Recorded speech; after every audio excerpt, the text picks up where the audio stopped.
दर्शक बंधु पंडितानी ओडिया चैनल को मु ज्योतिर्विधि रोजालिन ग्रहाचार्य आपण मानक स्वागत जनाऊँगी। आज गोटे जानिबा कथा आपण मानक सहित शेयर करी। कथाटी है आपण जदि कौन से शुभ कार्यटी करने को चाहूँगी एवं कार्यटी सिद्धि हो बोली चिंता करुँच तेबे करंतु एही चमत्कारी शास्त्र सम्मत उपायटी जहाँ आपण कार्य निश्चिंत रूपे सिद्धि करिवो। कार्यटी है एक कृष्ण भगवान एक चमत्कारी मंत्र। एही मंत्रटी को घर बाहरिला समय निश्चिंत रूपे 5 थर कहीकि डाहाण नाकपुड़ारू निश्वास नेउथिबा समय यात्रा करंतु। यह कही बाहर को यात्रा कले आपण कार्य निश्चिंत रूपे सिद्धि हेब।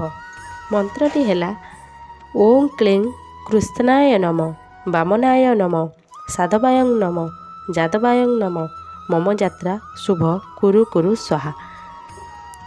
यही भिडियोटी आपण मानक भल लगी तेबे भिडियो को लाइक करंतु, कमेंट करंतु एंड शेयर को। जय जगन्नाथ, जय मां शारदा।